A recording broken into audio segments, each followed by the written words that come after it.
Então, hoje nós vamos aprender como caminhar o caminho do santuário, né? Então, como o remanescente fiel pode se achegar ali à presença de Deus.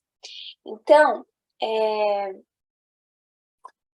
eu queria abrir com vocês em Êxodo 20, no versículo 18. Êxodo 20, nós vamos ler de 18 até o verso 20.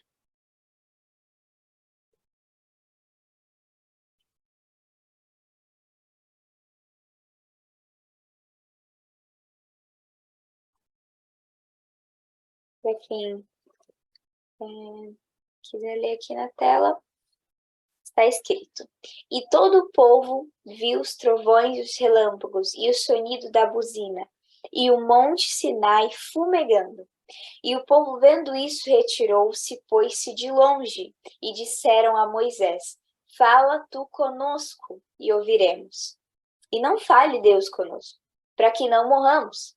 E disse Moisés ao povo: Não temais, Deus veio para nos provar, e para que o seu temor esteja diante de vós, a fim de que não pequeis.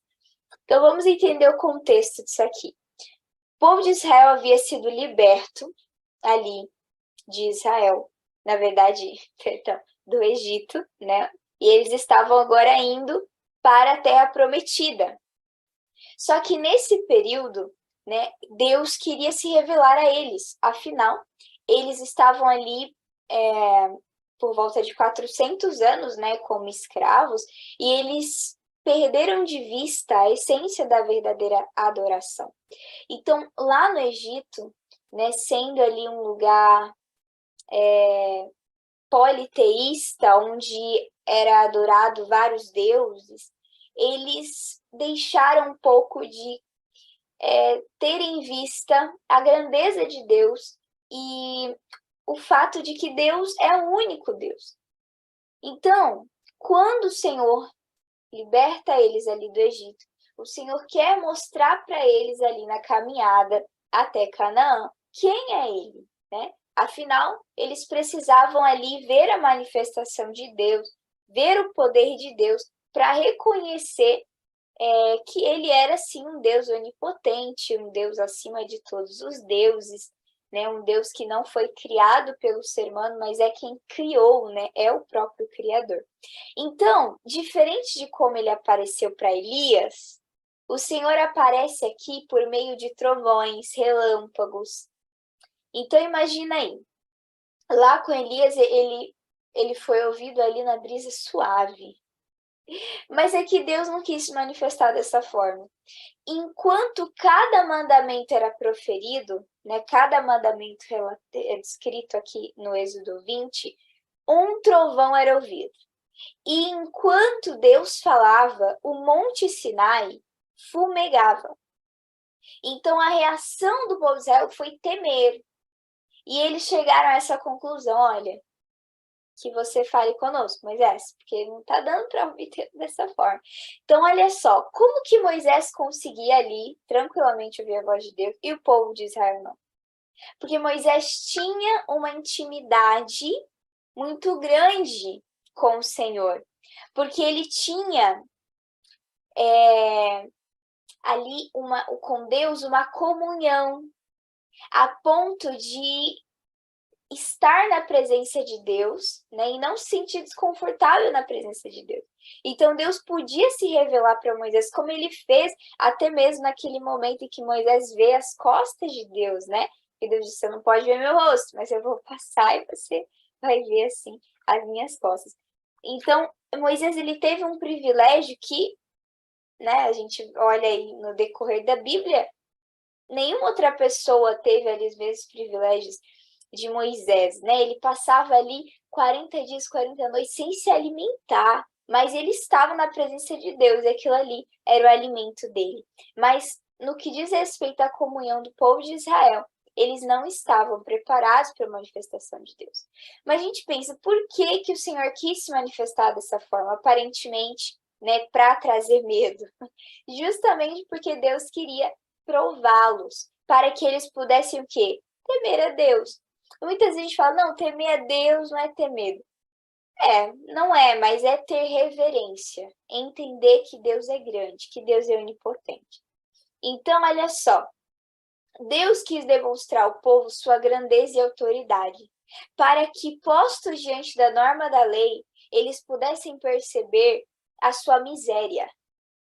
Então, ali, eles conseguiram perceber, poxa, esse Deus aí não é igual aos deuses lá do Egito. Ele é um Deus incrível, porque ali ele já tinha realizado ali o milagre de abrir o Mar Vermelho, e a todo momento Deus realizava milagres, porque ele estava ali protegendo o povo de manhã, né, na coluna de nuvem, à noite na coluna de fogo. Então, Deus a todo momento se manifestando, e a gente ainda fica bizarro ali, como que pode o povo de Israel ter sido tão incrédulo? Mas muitas vezes Deus também mostra a cada momento que está cuidando, e a gente também fica temendo, será que ele pode mesmo me salvar? Será que eu vou mesmo chegar seguro em Canaã? Então, a gente deve ler essas histórias e nos colocar no lugar deles, né? E reconhecendo também a nossa incredulidade. Mas o que Deus queria primeiro que eles entendessem? A norma da lei. Então, primeiro ele vem e mostra a norma da lei. É isso aqui a norma da lei. E aí, quando o povo se humilhasse e se submetesse à palavra de Deus, eles perceberiam o quê? Eles perceberiam que a justiça de Deus é grande, mas a sua misericórdia também. Então, a mesma mão que os rebaixou o pó foi a mão que se estendeu aos hebreus. E sabe como que Deus, a partir de então, iria se revelar para o povo? É o momento em que ele diz assim: façam para mim um santuário. Então, através desse método, Deus iria se revelar ao homem, que por mais corrupto que seja, é ainda alvo da misericórdia do Deus eterno. Então, primeiro ele mostra ali a norma da lei, primeiro ele mostra a sua grandeza, o seu poder. E aí, quando a pessoa se humilha, uau, quanto o Senhor é grande. Então, e agora? Eu não posso nem estar na tua presença. Foi isso que o povo de Israel pensou, a gente não pode estar na presença de Deus. Então, Deus fala, peraí, o intercessor aqui não vai ser Moisés apenas, a gente vai fazer todo um planejamento para que vocês entendam que o intercessor, na verdade, é o próprio Jesus, é o Cordeiro. Então, Deus fala, façam para mim um santuário. Então, vamos abrir um pouco mais à frente, no capítulo 25. A gente comentou esse texto ontem, mas eu queria ler hoje com vocês. Então, Êxodo 25, versículo 8 e 9. Um pouco mais à frente, onde a gente estava, o Senhor diz, e me faça um santuário para que eu habite, né, entre vocês. Mas faça, Moisés, conforme o modelo que eu te mostrar. Segundo o modelo do tabernáculo, o modelo de todos os instrumentos, né, de todos os móveis. Assim o farei. Então, olha só. Existia um modelo. E ontem a gente viu que existe, de fato, um modelo no céu. Mas Deus, ele fez algumas modificações, né, no santuário após o pecado, para que o santuário pudesse descrever, né, como a gente falou ontem, o plano da redenção. Mas assim, santuário no céu sempre existiu. Tanto que lá em Ezequiel 28, fala que Lúcifer profanou o santuário de Deus, e ele era o quê? Querubim da guarda.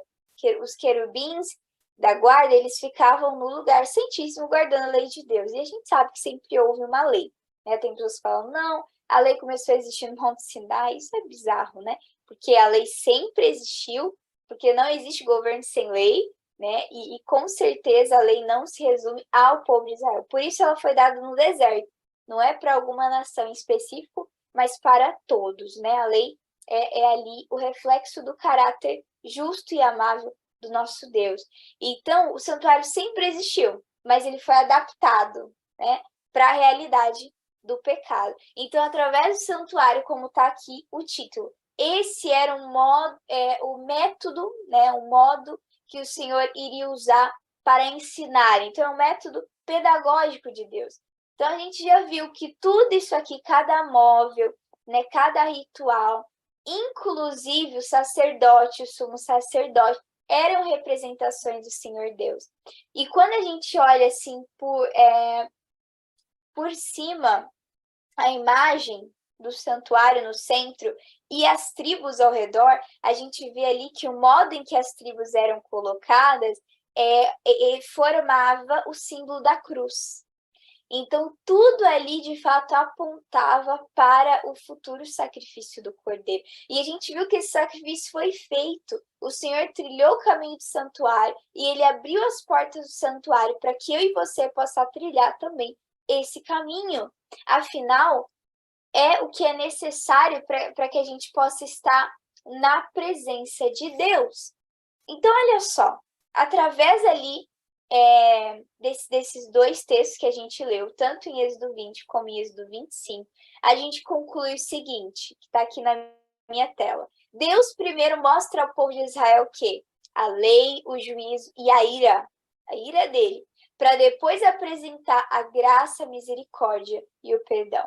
E às vezes a gente pensa que o método de pregar o evangelho é sair por aí dizendo Jesus te ama. Mas, assim, vamos pensar, né? A gente sai por aí dizendo Jesus te ama, Jesus tem a cura para sua enfermidade, sua esperança em Jesus, sua felicidade em Jesus. Ok, isso é verdade.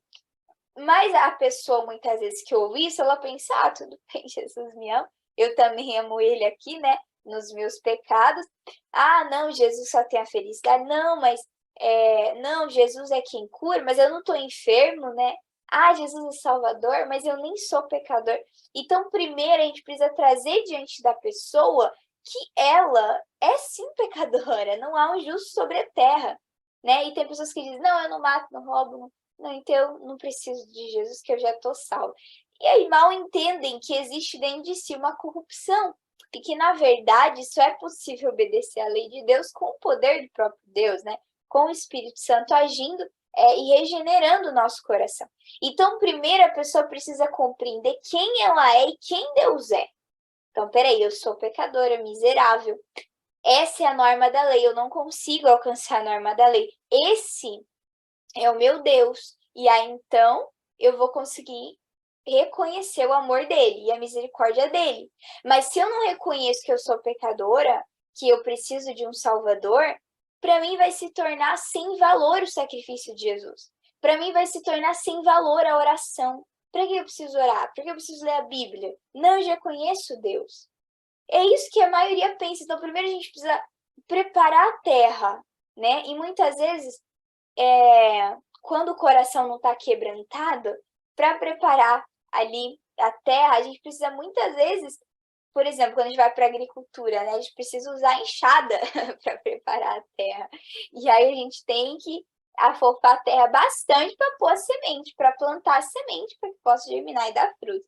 Então, primeiro a gente tem que trazer diante das pessoas a justiça de Deus, a lei de Deus. Nós precisamos ser o povo que exalta a lei de Deus, né? Para que então a pessoa olhe para o espelho moral, que é a lei, e perceba o quê? E perceba que ela é pecadora.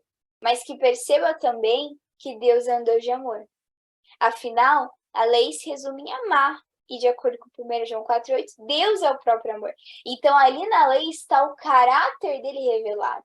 E aí eu penso, poxa, eu sou pecadora, miserável, transgressora da lei, mas há um Salvador. Então, a lei, ela me aponta para o Salvador. Né? Afinal, como um espelho, ela não pode me limpar. Você chegou e pegou um espelho e limpou assim a sujeira? Não dá. A gente só vê a nossa mancha, né, a mancha do pecado, e a gente tem que recorrer a Cristo por meio da sua misericórdia, né? Mas a questão é, só há perdão para quem pede perdão. Então a pessoa precisa confiar no cordeirinho, ela precisa ir até o altar, né? E ela precisa aceitar o sacrifício do cordeiro. Ela precisa passar por cada móvel do santuário até que ela chegue à presença de Deus. Então, a gente vai ver ali o plano da salvação, os 3 passos do plano da salvação no santuário. Mas olha só, no Salmo 77:3, né, como a irmã citou ontem, a irmã, na verdade foi a Elô, se eu não me engano, que o caminho de Deus está no santuário, né? E eu poderia dizer que o caminho do remanescente também está no santuário. Deus quer nos ensinar há mais de 3.000 anos como nós podemos viver uma vida em sua presença. Está aqui. E nós vamos descobrir agora. Então, vamos lá. Primeiramente, quando você chegava ali no santuário, tinha ali, nas túnicas, tinha 4 cores. Então, nessa cortina aqui, que é tipo uma túnica, uma cortina, primeiramente você chegava e tinha ali a cor azul.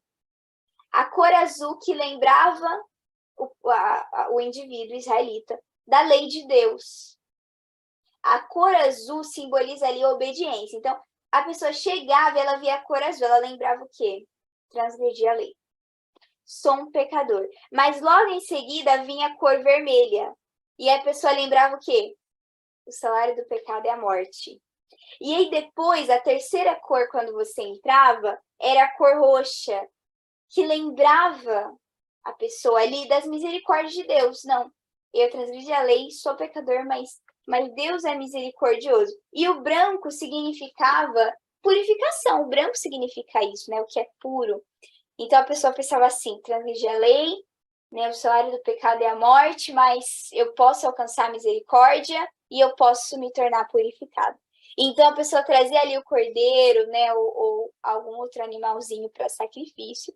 E aí o pecador ele tinha que confessar o pecado e matar o cordeiro. Então, o cordeiro era morto, como a gente viu ontem, o cordeiro inocente, pelo pecado da pessoa. E quando essa mesma pessoa ela ia sair ali do santuário, qual era a primeira cor que ela via? O branco. Então, ela entendia, agora eu estou purificado. Aí vem a cor roxa, pela misericórdia de Deus. A cor vermelha, pelo sangue do cordeiro. Cor azul, para que eu possa o quê? Obedecer a lei.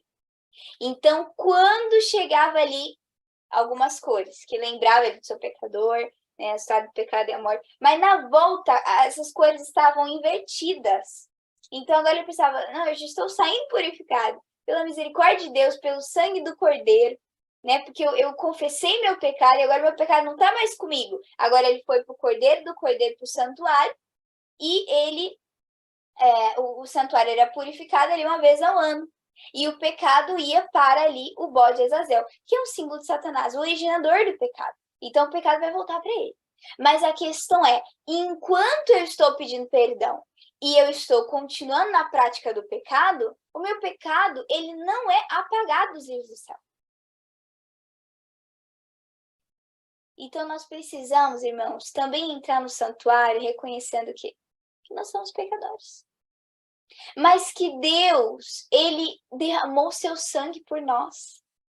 Então nós devemos entrar no santuário não porque em nós há justiça, não porque em nós há mérito, não tentando ali pagar penitência e derramar o próprio sangue para ser aceito, porque nunca vai ser suficiente. Mas Jesus já pagou o preço.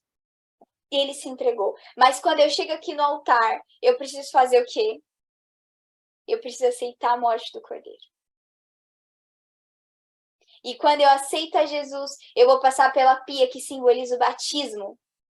E a gente viu o que de fato significa o batismo? Eu estou morrendo para a velha vida, para o meu eu, estou nascendo para Cristo.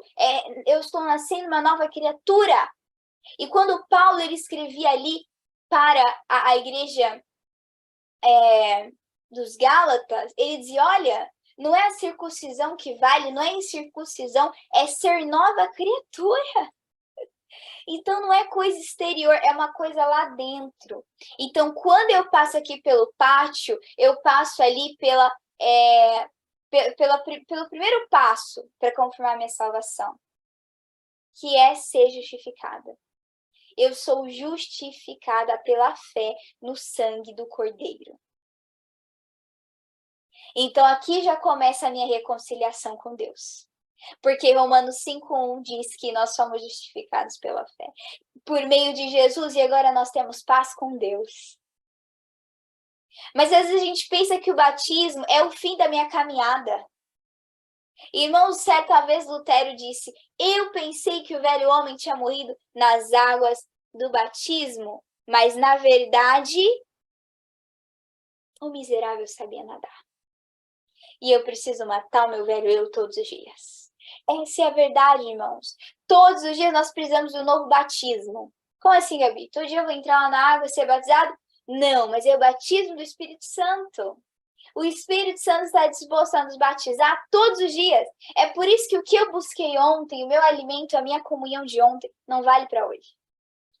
Todos os dias eu tenho ali como objetivo de vida vencer o meu maior inimigo. Você precisa também vencer o seu maior inimigo. Sabe quem é? Eu vou te contar. O seu maior inimigo, o meu maior inimigo é o nosso próprio eu. A natureza carnal que está aqui dentro, porque a gente batiza, ela não vai embora, ela está aqui. Por isso que existe uma luta, por isso que existe aquilo. Gente, tem dia que a gente acorda que é muito difícil ajoelhar para orar. Que é muito difícil saber a Bíblia, que parece que tudo distrai a gente, até o passarinho, e passa não sei o quê, e aí o celular mostra a notificação. É difícil a gente às vezes ir para a igreja, acordar cedo no sábado, chegar pontualmente. A carne milita contra o espírito a cada momento. Mas a questão é, você vai viver para agradar o seu eu? Ou você vai sair do pátio e entrar ali no lugar santo? Até quando a gente vai ficar no pátio? Pega, pede perdão e vai de novo e volta. E a gente precisa parar de estar ali errando nas mesmas coisas e pedir a Deus vitória. Ah, Gabi, mas eu não consigo. Você não consegue. Mas você já parou para orar, confessar o seu pecado e entregar para Deus? E a gente não consegue mesmo, não. Não adianta a gente querer dizer, às vezes a gente assiste uma pregação e a gente fala assim, não, a partir de hoje eu vou mudar tudo na minha vida. Vou mudar tudo. Aí a gente até consegue 1, 2 dias, 3, depois volta tudo. Por que acontece isso? Porque a gente confia no nosso próprio poder. Claro que a gente tem sim o que desempenhar, né? Há o esforço humano combinado ao poder divino. Mas, gente, por nós mesmos a gente não consegue nada. Pode que haja uma mudança superficial, mas lá nas raízes, lá no coração, só o Espírito Santo pode trabalhar. Então fala, Senhor, eu não consigo vencer esse pecado. Senhor, eu não estou conseguindo sair do pátio para entrar no lugar santo. Parece que eu só fico aqui. Parece que eu me batizei, comecei a tomar leitinho, papinha e não me desenvolvi para o alimento sólido. Parece que eu não cresço, mas tenha misericórdia, Senhor. Me ajuda no que eu tenho falhado. Aumenta a minha fé. Essa deve ser a nossa oração. Às vezes a gente quer esconder de Deus que a gente tem falhado, que a gente tem errado. Não, amigo. Ajoelha e fala com Deus, Senhor, eu tenho errado sim. Eu tenho pecado nisso, nisso e nisso. Porque às vezes a gente também quer pedir perdão por atacado. Não, Deus quer que você confesse seus pecados. E essa é a primeira parte aí do caminho de santuário. É você pedir perdão. Mas olha só, quando você está ali no pátio, dá para você ter uma visão do mundo lá fora? Dá. Dá para você contemplar o que está lá fora? Dá. Mas e quando a gente entra ali no lugar santo? Dá ainda para a gente ver o mundo lá fora? O que isso significa? Que no pátio a gente ainda está contemplando o mundo. Mas quando a gente entra ali no lugar santo, quando a gente vai, vamos por ali para o nível 2 da comunhão com Deus, e aí eu já não estou mais contemplando o mundo. Aí eu parei de contemplar o mundo. Irmãos, nós precisamos parar de contemplar as coisas do mundo. Como que a gente quer subir de nível na comunhão com Deus se a gente tem contemplado o que Satanás inspira? Ou a gente acha que é Deus que inspira ali os filmes de Hollywood? Que é Deus que inspira as músicas ali do mundo? Será que isso realmente, de alguma maneira, me torna ali uma serva de Deus, me torna mais próxima de Deus? Será mesmo que a gente acha que é Deus que inspira esses programas de fofoca? Essas coisas assim que só servem para nos distrair? Algodão doce, não, isso aqui não tem nada a ver. Mas tá edificando em alguma coisa? Vai te aproximar de Deus? Vai alegrar o coração de Deus? Vai te fazer uma pessoa mais fervorosa? Não. Não, então é uma distração. E a gente tem que parar de ser distraído pelas coisas do mundo. A gente precisa entrar no lugar santo. Irmãos queridos, no pátio nós ainda temos uma visão do mundo. Mas o lugar santo e santíssimo está coberto, nós não temos mais uma visão do mundo. Então, ali no pátio, a gente está sendo justificado. Mas então, no lugar santo, já começa o processo da santificação. E aí é o Senhor nos moldando para que a gente se torne santo. Porque ele fala, sede santo como eu sou santo. Santo significa separado. Então, nós não podemos estar vivendo como o mundo. Não temos que assistir o que o mundo assiste, ouvir o que o mundo ouve, contemplar o que o mundo contempla, idealizar como o sonho da nossa vida, o que é o sonho da maioria, ter o carro do ano, ter a casa de 2 andares, ser promovido no emprego, e as pessoas só pensam no que é temporal. Irmão querido, irmã querida, o seu maior sonho deve ser ver Jesus voltar. Se esse não for o seu maior sonho, você vai apenas batalhar para conquistar o seu sonho nessa terra. E não que você não deve ter boas aspirações nessa terra. Você tem que ter ali, né, assim, um desenvolvimento onde você trabalha, onde você mora, onde você vive, mas você tem que pôr antes tudo nas mãos de Deus. Deus precisa controlar ali cada passo seu, ele precisa dirigir a sua vida. Porque muitas vezes nós somos movidos pela ganância. Tem pessoas que quanto mais tem, mais quer e não está satisfeito. E a pergunta é, será que a gente vai levar para o céu essas coisas que nós temos conquistado aqui? Certa vez um pastor disse assim, você quer levar seu dinheiro para o céu? Sabia que tem como? Mas, por exemplo, quando você vai ali para os Estados Unidos, para que você possa levar o seu dinheiro para lá, você precisa trocar na moeda de lá, né? Então, você vai trocar real por dólar. Então, a pergunta é, qual é a moeda do céu? Como que você pode levar seu dinheiro para o céu? Sabe como? Investir no seu dinheiro em pessoas. Que pessoas podem ir para o céu. Entendeu? Então, invista os recursos que Deus tem confiado a você comprando ali livros de evangelização. Adquirindo ali algo que de alguma maneira vai te possibilitar levar o evangelho.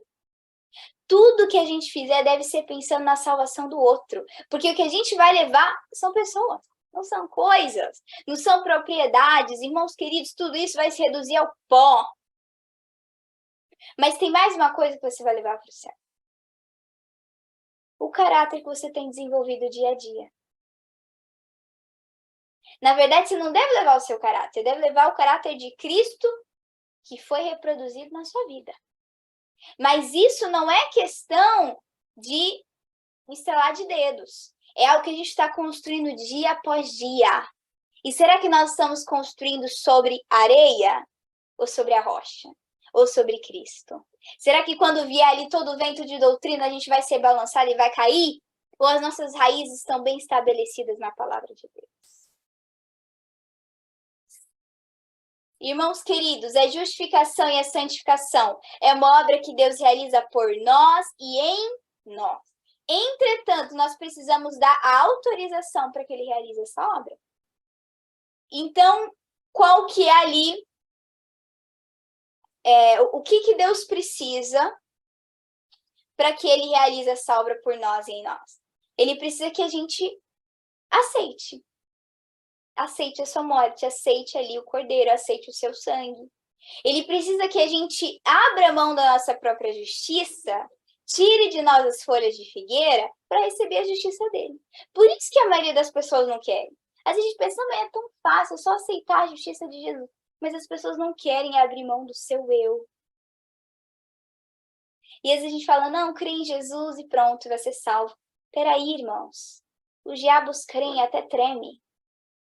O diabo crê, os anjos maus creem. A questão não é só crer, é depender de Jesus. Entende? Não é só dizer eu creio, é depender. É confiar a sua vida nas mãos dele. Isso os anjos maus não fazem, isso Satanás não faz. Então, irmãos queridos, Será que de fato nós temos permitido que Jesus faça essa obra por nós e em nós? Olha só o que diz o irmão White, Mente, Caráter e Personalidade, 595. A primeira obra dos que desejam reformar-se é fazer o quê? É purificar a imaginação. Se a mente é guiada em direção viciosa, tem que ser refreada, cultivando só assuntos puros e elevados. E eu te pergunto, como você vai ter na sua mente as coisas do céu se você só tem contemplado as coisas da terra?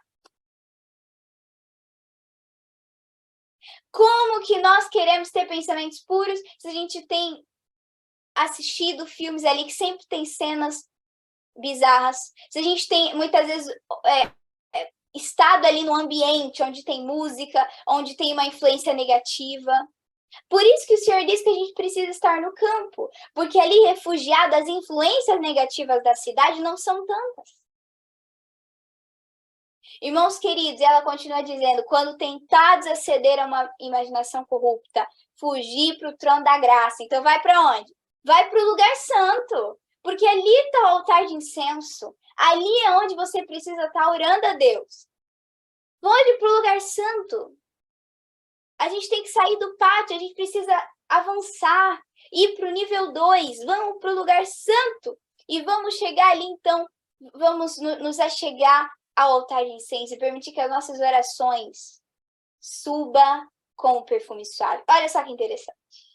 Ali no Apocalipse diz que o altar, na verdade o incenso que sai ali do altar é as orações dos santos. Isso significa que as orações daqueles que foram separados do mundo. Não é de quem está no pátio.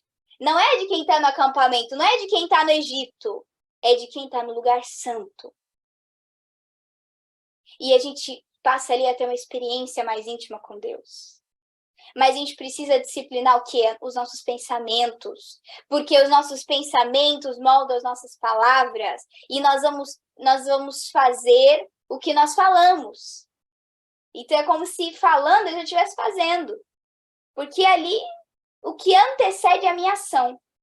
E do que eu muito faço, as minhas ações, elas formam que? Hábitos. E os hábitos repetidos ali diversas vezes formam o meu caráter. Então, por isso que é importante termos os nossos pensamentos nas coisas do céu. Mas para isso a gente precisa estar conectado com a Bíblia, com a oração, com Deus. Como Enoque andou com Deus, eu e você precisamos andar com Deus. Enoque viveu no tempo dos antediluvianos. Eles não estavam pior nem melhor que nós. Creio que está ali no mesmo nível. Por isso que em breve Deus tem que intervir, né? Porque não pode passar do limite, e essa humanidade já está passando do limite, mas ele há de intervir. E ele está muito perto de voltar. Então não há mais tempo de ficar ali em cima do muro. É necessário a gente tomar uma decisão. E como que nós somos santificados, Gabi? Olha o que está em João 17:17. Santifica-os na verdade, a tua palavra é a verdade. Então, o pão da preposição no lugar santo é uma representação do próprio Cristo. E nos alimentamos dele por meio da sua palavra. Então, você entrou no lugar santo, tem a mesa dos pães da preposição. Simboliza ali o seu alimento. Irmãos queridos, olha o que a irmã White diz. Devemos tomar um versículo e concentrar a mente na tarefa de averiguar o pensamento nele posto por Deus para nós. Convém demorar-se sobre esse pensamento. Às vezes a gente quer ler a Bíblia em 5 minutos, 10 minutos, pronto. Gente, isso não alimenta ninguém. A gente precisa ler, reler, buscar saber ali o que Deus quer dizer para nós. As experiências relatadas na palavra de Deus devem ser o quê? As minhas experiências. Deus usa das histórias para poder se revelar a nós. E para poder criar em nós uma identidade. Ele usa a história. A maior parte da Bíblia é história. E aí, como Satanás não cria nada de novo, ele só distorce o que Deus já criou, ele usa o quê? Para trazer para as pessoas uma imagem deturpada de Deus e uma imagem boazinha de quem ele é. Ele usa o quê? Responde para mim. Histórias. Deus não usa histórias? Então, Satanás falou, peraí, isso aí tem sentido, vou usar histórias. Então, nos livros por aí, é história de romance, é história de terror, é história de não sei o quê. os desenhos, os filmes, é história. E você vê que sempre tem um paralelo com a Bíblia, é sempre um vilão, um super-herói. Aí você pode ver que o super-herói nunca morre.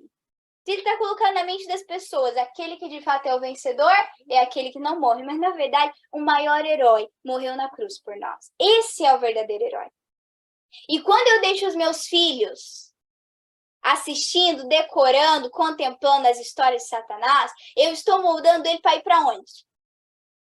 Por isso que o que eu devo dar para o meu filho não é as historinhas do Batman do Superman, é a Bíblia, porque aqui tem as histórias que ele precisa para que o caráter dele seja desenvolvido para a glória de Deus.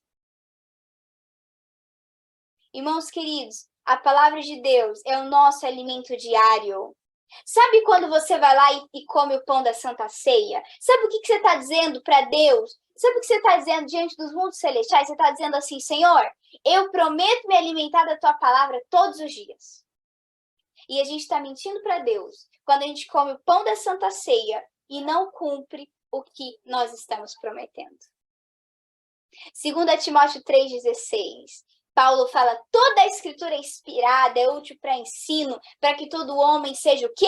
Edificado, aperfeiçoado. Quer conhecer mais de Deus, quer ouvir a voz de Deus, leia a Bíblia. Passe mais tempo lendo a Bíblia. Por que muitas vezes é tedioso ler a Bíblia? Porque a gente está acostumado com o celular, porque a gente está acostumado com TV, com série, com filme. Aí a Bíblia, papel preto e branco, até mesmo as crianças. Ela vai falar, não, é melhor ali, às vezes, o desenho, né? Porque estimula o cérebro muito mais. Só que de maneira negativa.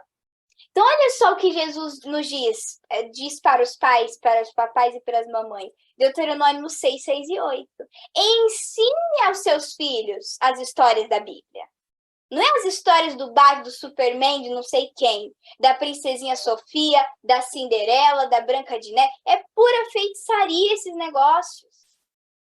Será que a gente não vê que hoje já nem é mensagem subliminar, já é mensagem clara? O Senhor fala, ensine os seus filhos, quando estiver sentado em casa, quando estiver andando pelo caminho, quando se deitar e quando se levantar. Como que a gente aprende? Pela repetição. Então, ensina, repita. E nós também devemos fazer o quê? Decorar os versos da Bíblia. Os valdenses sabiam vários textos de cor. John Andrews sabia o Novo Testamento inteiro de cor. Peraí, será que a gente não consegue também? Consegue. É quem nos dá poder, capacitação e o Espírito Santo. Olha só, quando a gente olha ali para a lição da multiplicação dos pães, os discípulos só tinham o que compartilhar quando eles recebiam de Jesus. Então, eles estendiam a mão, eles recebiam e eles podiam compartilhar. Mas se eles não compartilhassem, eles não recebiam. Então, quando Deus te dá uma luz, você precisa compartilhar, para que ele continue iluminando seu caminho. E o que ilumina os nossos passos? Lâmpada para os meus pés é a tua palavra. A Bíblia somente deve ser a nossa regra de fé e prática. Mateus 28, 19 e 20, o Senhor nos ordena ensinar a todas as nações. E não sermos ensinados pelas nações. Não é o mundo que tem que doutrinar a mim, a você, os nossos filhos, mas é a palavra. A palavra que deve nos guiar em cada decisão. Então, em 1 Pedro 3,15 diz, antes, santifiquem Cristo como Senhor no coração e estejam sempre preparados para responder a qualquer que lhes pedir a razão da esperança que há em vocês. Irmãos queridos, a missão de estudar a Bíblia, de estudar o Nisto Cremos, de estudar ali o Espírito de Profecia, não é do pastor, não é só do obreiro, não é só do ancião, é de todo aquele que nasce no reino de Deus. Porque você nasce como missionário e você precisa saber o porquê que você crê no que você crê. Você vai lidar com pessoas, as pessoas vão te questionar. E aí? Muito em breve, no Grande Conflito diz que nós vamos ser chamados para estar em tribunais. Nós não vamos ter a Bíblia do lado. A Bíblia deve estar aqui, ó, entesourada no nosso coração. Irmãos queridos, outra coisa importante que eu não posso deixar de falar. Se nós não estudarmos a Bíblia, nesses últimos dias nós vamos ser enganados muito facilmente. Porque se eu não estudo, eu vou ser obrigada a acreditar no que eu estou ouvindo. E é isso que acontece aí na maior parte das igrejas cristãs. As pessoas não sabem, óbvio, tudo que ouve e fala, não, deixa eu perguntar para meu pastor. Que meu pastor, seu pastor é Cristo. Leia a Bíblia. O que o candelabro significa? O terceiro móvel do lugar santo. significa ali que a gente falou, né? Como se fosse ali as velas, né? Então é algo que simboliza a luz. E quem é a luz? Jesus. Jesus é a luz do mundo. E nós também somos a luz do mundo. Mas por que eu disse que significa ali também a obra do Espírito Santo? Porque é o Espírito Santo que vai nos levar a Cristo, para que sejamos iluminados pelo sol da justiça. Assim como a lua é iluminada pelo sol. Então, irmãos queridos, assim como Jesus é a luz do mundo, ele diz que nós também somos. Irmãos, a Bíblia não é a luz do mundo, nós somos a luz do mundo. As pessoas lá fora não estão estudando a Bíblia, elas estão estudando a nossa vida. E se Deus pudesse ser conhecido através de você, como que ele seria conhecido? Então o Senhor diz para nós em Isaías 60, verso 1, e eu concluo aqui. Já estou concluindo. Levanta-te e resplandece. Levanta-te. Ei, já é hora de acordar do seu sono aí. Já é hora de sair do Egito, já é hora de sair do acampamento, já é hora de sair do pátio, é hora de entrar no lugar santo. É hora de estar ali se aproximando da presença de Deus. Levanta-se e resplandece, porque vem a tua luz e a glória do Senhor vai nascendo sobre ti. Quando Moisés falou, Senhor, deixa-me ver a tua glória. O Senhor falou, eu vou deixar toda a minha bondade passar diante de você. A glória do Senhor é o seu caráter. Irmãos queridos, o caráter de Deus precisa ser impresso na nossa vida. Porque a glória do Senhor precisa encher a terra, de acordo com Apocalipse 18:1. E ela vai encher a terra através do quê? Dos anjos? Dos mundos não caídos? Não, através de mim, através de você, a última geração, a geração que o Senhor levantou. E eu espero que seja a última, porque já não dá mais para a gente ficar esperando aqui, irmãos. Jesus precisa voltar. E se eu não tenho passado nem uma hora com Jesus aqui, eu te pergunto, como que eu vou querer passar a eternidade ao lado dele? Em Apocalipse 14, diz que os 144.000, eles estão diante do trono de Deus irrepreensíveis. Assim como as virgens, os 144.000 têm uma fé pura, doutrinas puras. Então, eles estão ali, né? Eles têm a lâmpada. E o azeite, que é também símbolo do caráter. Como que a gente pode estar ali incorruptível diante do trono de Deus? Olha só o que está em Colossenses 1:28. Nós o proclamamos, advertindo e ensinando a cada um com toda a sabedoria, a fim de que apresentemos todo homem perfeito em quem? Em Cristo.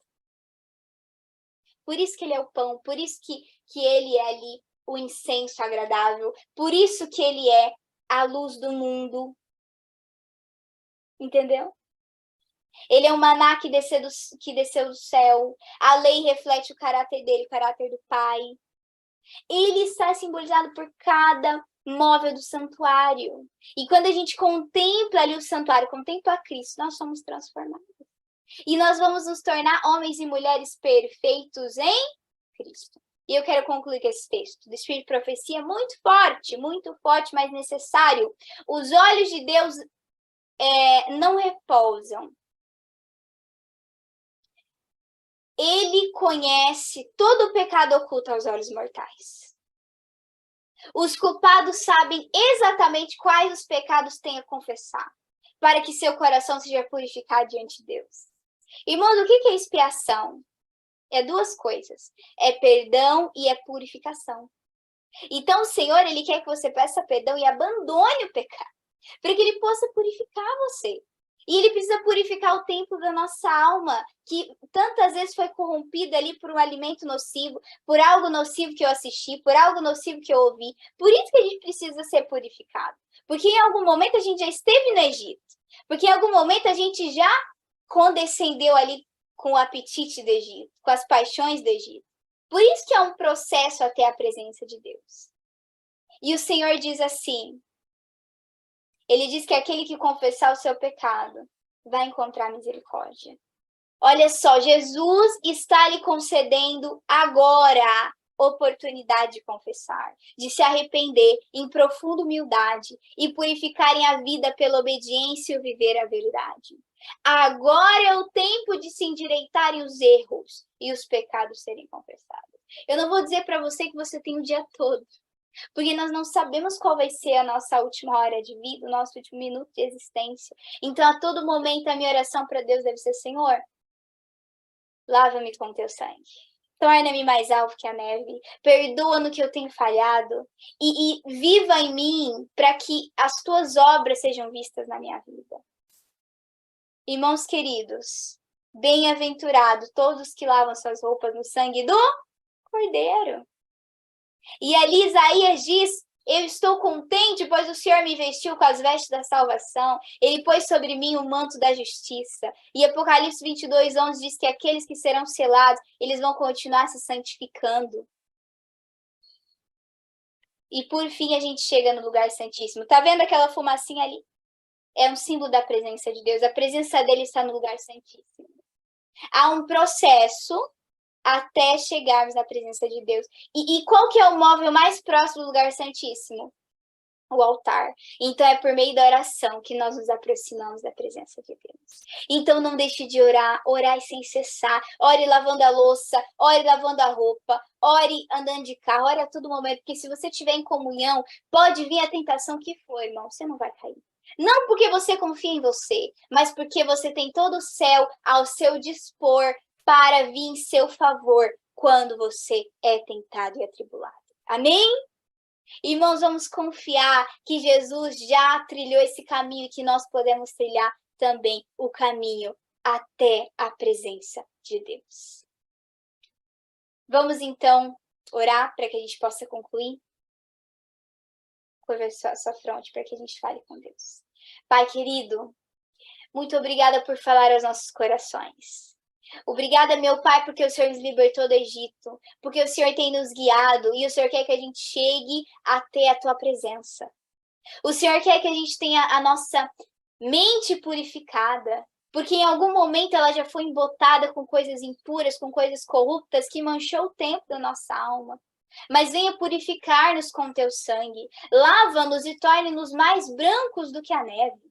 Nos ajude a cada dia, Senhor, por meio da Tua palavra, por meio da oração e por meio da pregação do Evangelho, do testemunho, a estarmos a cada dia tendo Teu caráter sendo modelado em nós. Que as pessoas possam ver em nós a Tua glória, que a Tua glória possa nascer sobre nós, como o Senhor prometeu em Tua palavra. Que o caráter do Senhor possa ser conhecido por meio de nós, atalaias, por meio de nós, reparadores de brechas, por meio de nós, que somos adventistas do sétimo dia. Senhor, nos ajude, Pai, a recebermos o pão que provém de Ti, para que tenhamos o que compartilhar com os nossos irmãos. E que, acima de tudo, possamos compartilhar quem Tu és, por meio de quem nós seremos, por meio das nossas ações, por meio do nosso semblante, por meio de tudo que fazemos, meu Deus, que possamos representar o Senhor, pois somos embaixadores do céu, representantes do caráter do Senhor Deus. Nos ajude, Senhor, a trilharmos o caminho do santuário, a sermos justificados e santificados a cada dia de nossas vidas, para que possamos, por fim, ser glorificados diante ali da Tua vinda. Que o Senhor venha nos glorificar e que tenhamos o privilégio de viver eternamente na Tua presença. Em nome de Jesus.